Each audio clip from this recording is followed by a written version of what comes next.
guys, papakita ko sa inyo yung cabin natin pag naka-set up na. So ganito siya pag dadating na yung guest or pag may guest na tayo. So ito yung setup nung lamesa natin. That's dalawang upuan. Yan yung natin. Yung mismong cabin natin. So yan, meron siyang mini lamp dito sa gabi. Pwede yan buksan yan ang ilaw niya, di ba? Hangas yan. Aesthetic. Tapos syempre kay doggy bantay. So ito yung setup natin. Ito yung mismong cabin natin pag open siya. So ayan. Di ba rin naisaksak ko na yung battery natin. So nagcha-charge yung speaker natin. Yan, may speaker tayo rito pre-use. Tapos electric fan. Gumagana yan. Pakita ko sa inyo. Oh, gumagana. So yan. Tapos ayan. Dito may pre-coffee tayo rito.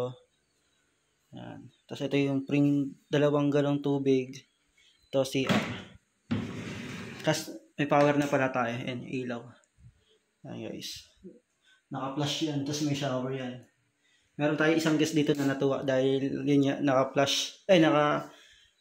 Tawag ito? Bidet. Tsaka shower yung CR natin dito. Tapos ito yung ilaw. Yan. May ilaw rin sa labas yan. Tapos ito yung pinakahigaan natin. Bagong palit na yan. Every guest natin naglilinis tayo. Yan. Tapos may mga rito. Jenga, bara cards, tapos chess. Pag gusto niyo maglaro. Diba? Yan. Ito yung pinaka-view ng cabin. Yan. Diba? Nakahiga ka dyan. Tamang tanaw ka lang dito.